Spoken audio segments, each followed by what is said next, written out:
sepertinya operasi jahat itu runtuh.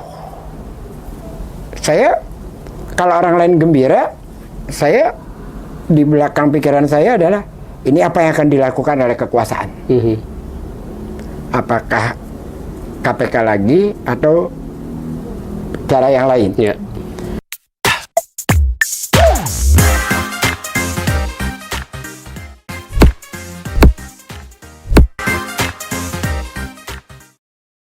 Assalamualaikum warahmatullahi wabarakatuh. Ketemu lagi dengan saya Muhammad Kozin Amrullah di Podcast Pejuang, podcastnya para pejuang. Kali ini saya semangat sekali karena kedatangan tamu seorang pejuang sejati yang barangkali Anda pasti sering, bukan barangkali, pasti sering nonton di TV. Wajahnya tidak asing dan dengan kata-kata yang tajam, kadang menohok begitu ya. Siapa lagi kalau bukan tokoh kita, Bang Giz Khalifah. Tepuk tangan. Apa kabar Bang Giz? Alhamdulillah baik. Mas Hasin bagaimana? Sehat? Sehat. Saya itu sebenarnya nggak enak juga karena ketemu senior nih. Masya 2017, Abang itu penasihat pendopo relawan Anies Sandi. Nah, jadi saya kalau bertindak waktu itu atas approval beliau. Nah, sekarang saya harus wawancara beliau. Masya Allah. Nah, Bang, saya mau refleksi aja nih. Abang sekarang kayaknya hari ini lebih cerah wajahnya dibanding kemarin karena bahkan tadi malam saya sempat ketemu Abang itu suntuk sekali. Siap. Hari ini senyumannya lebih lebar. Lebih lebar ya. Kenapa? Karena sepertinya operasi jahat itu runtuh. Oh ya? Ya, sepertinya ya. Akan kali ya? Atau harapannya? Operasi jahat itu mengalami puncak kemarin. Dan Ketika deklarasi Kim ya? Iya. Okay. Itu mencapai puncak. Dan keputusan hari ini yang kita udah baca, iya, itu meruntuhkan itu semua. Jadi keputusan hari ini, keputusan MK nomor 60 bulan Agustus 2024 memutuskan bahwa untuk pencalonan pilkada itu untuk penduduk yang punya data penduduk yang terdaftar itu 6 sampai 12 juta, maka bisa 7,5% gitu Bang. 7,5%. Itu Abang menangkap itu sebagai penyelamatan demokrasi kita. Oke. Karena kan begini, kita bukan hanya, kalau saya kan orang menilainya selalu didekatkan kepada Anies ya. Saya kan bukan makhluk nista seperti Kodari kan. Jadi ini orangnya nonton loh. Silakan aja gitu kan. Karena buat kita jauh lebih penting penyelamatan demokrasi itu daripada memenangkan seseorang. Oke. Jadi yang kemarin yang dilakukan itu bukan hanya terhadap Anies, tetapi juga kepada kita semua bagaimana demokrasi kita menjadi busuk. Ya, jadi nilai-nilai demokrasi itu dikangkangin ya. Dikangkangin sedemikian rupa, dan itu bukan, saya bicara itu bukan baru. Jadi sudah mungkin ada 3 atau 4 minggu saya bersama salah satu DPP Golkar, Idrus Marham namanya, di sebuah stasiun TV. Ketika Anies pada saat itu digadang-gadang oleh 3 partai, PKS, Nasdem, juga PKB, ya. Saya katakan Anies tidak aman. Waktu itu belum ada tarik balik dari Nasdem ya. Jadi masih awal-awal mulai dideklarasikan, mulai rame, banyak masyarakat bergembira gitu. Saya katakan Anies tetap tidak aman karena berkaca kepada Pilpres, menjelang Pilpres itu emang operasi itu kan, operasi jahatnya dilakukan oleh KPK. Dalam hal ini Firly. Dan menjelang pilkada ini, saya katakan saya tidak tahu apa yang akan dilakukan. Tetapi bahwa kita meyakini Anies aman, tidak. Bisa aja ya dengan berbagai cara Anies untuk dijegal gitu kan. Dan seperti kau udah bumpet kan, semua partai sekarang nggak lama kemudian deklarasi itu makin menguat. Jadi itu sebelum Nasdem deklarasi, diskusi itu. Nggak lama kemudian Nasdem deklarasi. Di Nasdem Tower deklarasi Anies. Lalu PKS aman. Saya, kalau orang lain gembira, saya di belakang pikiran saya adalah ini apa yang akan dilakukan oleh kekuasaan. Apakah KPK lagi atau cara yang lain. Dan ternyata lebih dahsyat daripada saat Pilpres. Kalau pada saat Pilpres itu hanya ditujukan kepada Anies, penjagalan Anies. Kalau yang kemarin itu bagaimana mereka mengoperasikan agar semua pilkada berada di dalam kendalinya. Wah, itu luar biasa jahatnya. Jadi memang kan koalisi Kim itu didesain tidak hanya di Jakarta waktu tidak itu. Tidak di Jakarta, di Banten, mana-mana gitu. Jatim gitu ya. Lalu kan banyak suara setelah mereka berhasil itu menekan beberapa partai untuk kembali ke mereka gitu kan. Walaupun ada juga partai yang bukan hanya menekan, mengancam. Ada juga yang tidak diancam. Oh, dikasih gula-gula. Gitu kan. Setelah mereka berhasil itu, dan itu bukan hanya terjadi di Jakarta. Saya tidak punya data validnya ya. Saya nggak bawa gitu. Itu kurang lebih ada sekitar 93 atau 94 daerah yang akan melawan kota kosong. Potensial melawan kota kosong. Lalu karena fokusnya kepada Anies, banyak orang bicara kenapa Anies tidak masuk partai. Coba kalau di partai apa? Ini bukan persoalan masuk partai atau tidak masuk partai. Bahkan yang sudah menjadi ketua umum partai pun lewat Erlangga itu. Airin kurang apa berjuangnya di Banten, bahkan tim pemenangan lewat. Ijek kurang apa berjuangnya di Sumut. Ini bukan persoalan orang di kader di partai, bukan. Ini adalah sebuah operasi yang dilakukan oleh kekuasaan untuk menentukan calon yang sesuai dengan keinginannya. Jadi fungsi partai itu kalau secara teori kan mengartikulasi aspirasi warga. Itu fungsi secara teori. Nah, di zaman rejim yang seperti ini nggak ada itu. Yang adalah mengartikulasi kepentingan kekuasaan dengan cara apapun. Bang, di dalam operasi-operasi itu ada satu nama yang selalu disebut dan orang mempersepsikan orang ini sakti, yaitu nama berinisial D. Menurut abang gimana? Sakti nggak sih orang itu? Tidak sakti kalau secara pribadi, tapi karena ada instrumen kekuasaan di belakangnya jadi sakti. Nggak usah dia, lu juga sakti sih kalau ada instrumennya. Kalau punya kuasa ya. Iya, dia pinter aja mainin kekuasaannya. Tinggal menggunakan. Tapi bahwa Anda sakti terus mau berbuat begitu atau tidak, saya nggak yakin. Ya. Artinya kesaktian itu mestinya digunakan dengan sebaik-baiknya, jangan semena-mena kan begitu ya. Nah, ini kan digunakan semena-mena untuk menganggangin demokrasi. Tapi keputusan MK itu pukulan dong, tentunya. Nah, itu yang membuat kita semua sekarang tersenyum. Tidak berarti bahwa Anies akan pasti melenggang juga. Gitu. Tetapi berarti masih ada yang waras ya. Ada yang waras. Demokrasi kita quote unquote masih bisa terselamatkan dengan adanya keputusan MK gini. Tapi kan di MK itu nggak terendus ya, maksudnya nggak ada yang menyangka akan. Abang tadi pagi aja kelihatan masih sedih, bukan? Masih desperate. Iya. Kira-kira begitu muncul, nggak ada yang pernah menyangka bahwa MK akan. Ini memang di luar radar kita ya.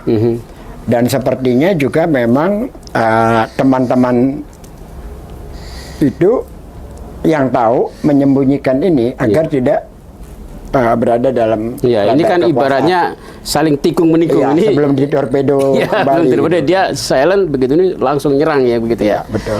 Tetapi begini ya, Mas Hasin ya. Hal-hal seperti ini semoga juga terkait juga dengan Anies ya. Kita alami berkali-kali. Pilkada DKI jaraknya itu nggak sampai 24 jam loh. Dari Anies batal nyalon, jadi nyalon di hari terakhir. Tengah malam itu ya? Tengah malam. Saat Pilpres, begitu juga. Bahkan nggak sampai 3 jam malah itu. Cuma beda 2 jam. Batal dengan AHY, terus Caimin masuk kan begitu. Dan ini masih ada sisa waktu. Ini masih ada sisa waktu. 8-9 hari yang akan datang, artinya segala kemungkinan pasti terjadi. Pasti terjadi. Tapi kemarin pasti abang pasti dapat banyak WA dong, orang-orang yang seakan-akan sudah putus harapan. Sudah putus harapan, sudah. Kalau orang-orang itu putus harapan itu kemarin ya. Kalau saya itu bukan putus harapan, saya sudah skeptis, pesimis dari sejak Nasdem deklarasi, 1 hari setelah Nasdem deklarasi. Semalam aja kita diskusi kan masih abang masih. Masih. Jadi saya tuh kan begini, kita tahu permainan ini, kita tahu siapa yang bermain, tapi kan kita tidak punya instrumen untuk melawan. Yeah. Sementara mereka menggunakan instrumen hukum, menggunakan instrumen negara untuk melakukan itu. Ya, nggak ada lah di mana-mana yang mampu melawan negara. Kan gitu. Itu kan tadi Abang bilang cukuplah sudah 19 kemarin deklarasi. Artinya dengan putusan MK ini Kim bisa bubar? Sangat besar kemungkinannya. Sangat besar. Partai-partai yang kemarin mendukung Anies selalu belok bisa balik sangat lagi? Besar, karena kan mereka punya DPD di daerah, punya calon-calon potensial, yang karena dengan cara 20% itu, penekanan itu, terus mereka tidak dapat. Nah, kadar-kadar itu yang potensial itu kan bisa melompat ke partai-partai lain, bahkan mungkin yang tidak punya kursi. Mereka bisa kumpulkan bisa itu. Kumpulkan Itu kan akan menggerogoti partai kecil-kecil ngumpul, jadi bisa nyalonin ya. Iya. Jadi mereka pikir daripada mereka kehilangan kadar-kadar potensial, punya punya pendukung, punya kemampuan kapasitas gitu kan, tiba-tiba bisa hilang. Termasuk kalau dalam konteks DKI, partai-partai yang ada di Kim ini masing-masing juga bisa nyalonin tuh. Semua. Ya kan? Baik. Kecuali P3, Perindo, yang lain semua bisa. Yang lain semua bisa ya. Semua bisa. Bahkan partai seputaran ibu kota itu, partai anak-anak muda, oportunis, PSI, penjilat, tidak punya malu. PSI. Udah konkret aja. Iya. Saya nyebutnya partai seputaran ibu kota. Iya, partai seputaran ibu kota. Itu kadernya bisa anak orang. Oh, Kaisang bisa calonin gubernur dong? Ada aturan baru kan itu yang katanya keputusannya. Jadi keputusan MK ini mengikat juga untuk Kaisang ya? Iya, membatalkan keputusan bahwa MK umur 30-nya harus pada saat penetapan. Pada saat pendaftaran. Pendaftaran. Oke. Jadi PSI nggak bisa nyalonin, bisa nyalonin sendiri tapi bisa. Tapi bukan Kaisang. Kalau PSI nyalonin Ges Khalifah. Malu saya. Kebayang nggak sih malu PSI saya mencalonkan Ges Khalifah calon gubernur? Malu saya itu.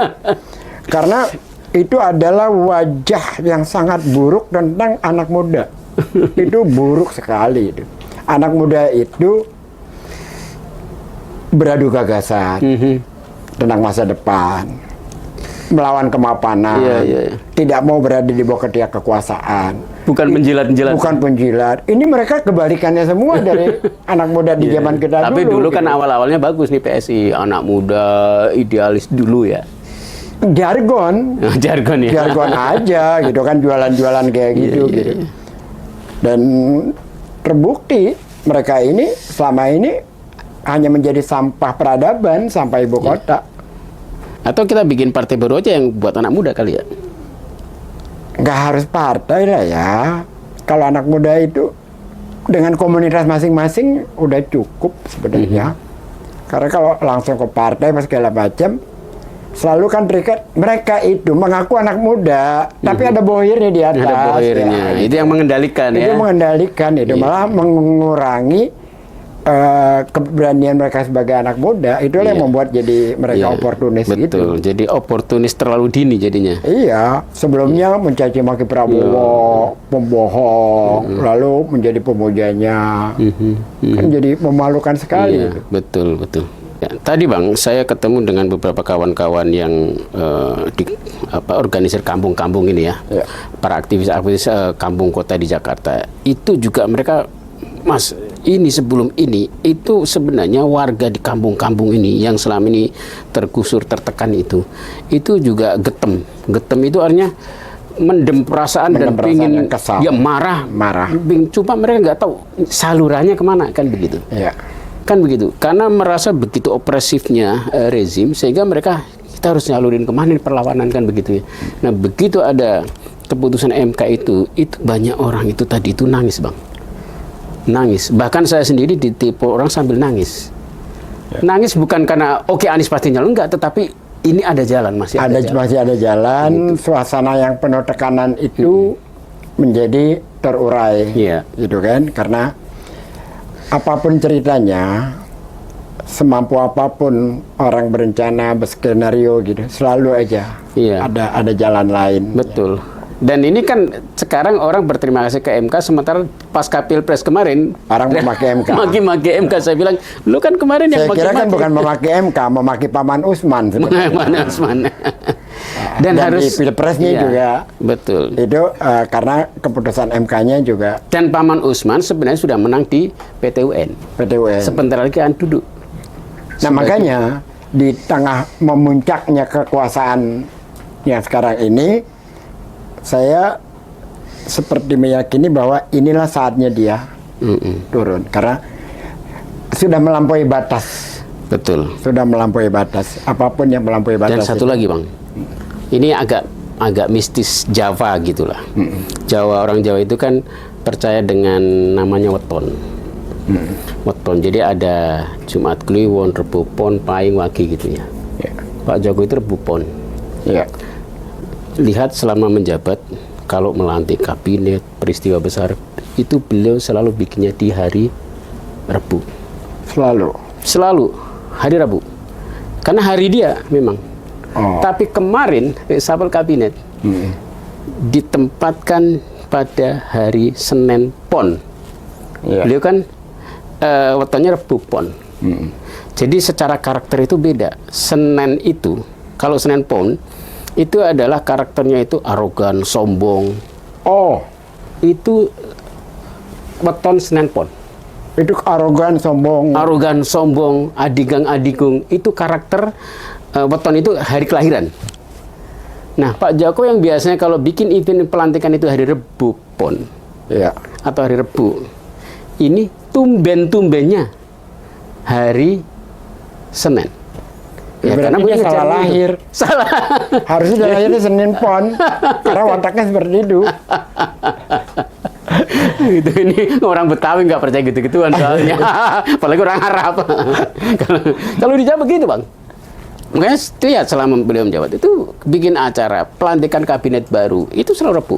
Baru kemarin hari Senin.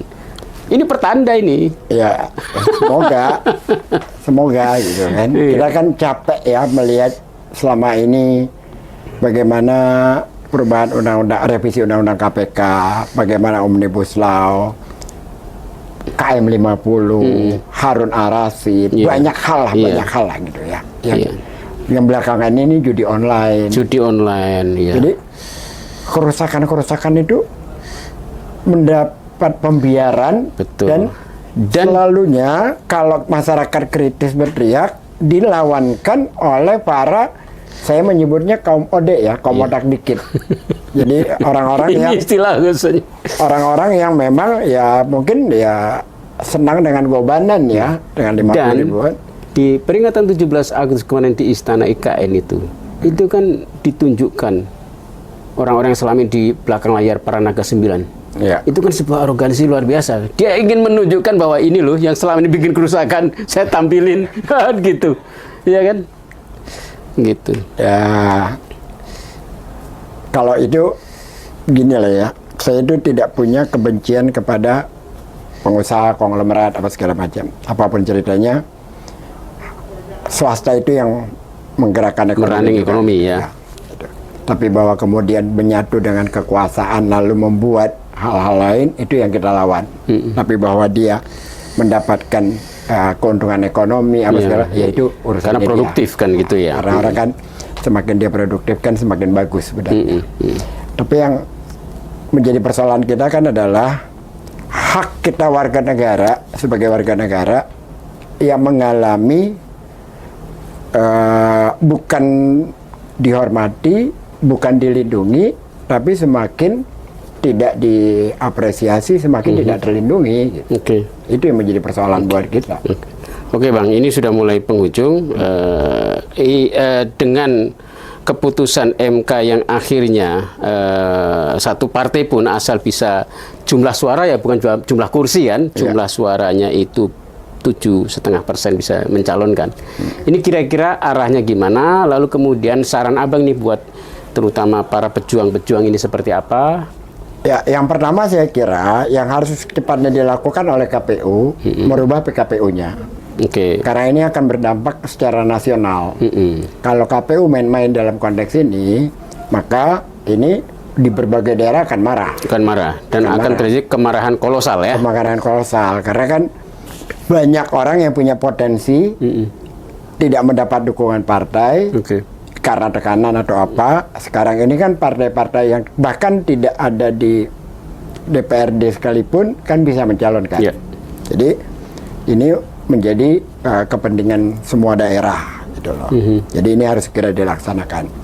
Yang kedua, keinginan kita semua ya, perlakukanlah pilkada ini dengan fair. Sudahlah, cukup sudah kekuasaan yang memuakan ini memperlakukan kita itu seolah-olah itu kita nggak ngerti gitu loh. Jadi biarkanlah anak bangsa terbaik berkontestasi, berkontestasi, gagal, dihalang-halangi, tak perlu dihalang-halangi gitu. Dan cukuplah operasi jahat itu dilakukan sampai puncaknya kemarin. Berhentilah sudah. Jangan lagi mencoba-coba melakukan hal-hal yang bertentangan dengan hati nurani banyak orang. Saya kira dari saya itu sih. Kalau buat para pejuang, teman-teman relawan, ingat kata Pak Anies itu kemarin bagus sekali. Kalimatnya ada, saya lupa itu, tapi keren banget itu. Hintsnya apa dong? Apa kira-kira? Jangan pernah putus harapan. Oh ya. Kemarin itu. Jangan pernah putus harapan. Putus harapan. Oke. Jadi itu ada satu negeri. Ya, itu diposting di Instagram ya, di IG ya. Jadi jangan saya lebih baik harapan, mengutip mencintai negeri secara full ya, secara penuh dan nggak boleh putus asa. Itu ya. Dan selalu ada harapan dan kita berharap nanti selama beberapa hari ini akan ada perubahan-perubahan baru yang positif, bagus untuk negeri ini, untuk demokrasi di negeri ini. Saya kira itu. Bang Ges. Oke Bang Ges, kita tutup podcast pada kesempatan kali ini dengan teriakan "Pejuang bukan hadapi".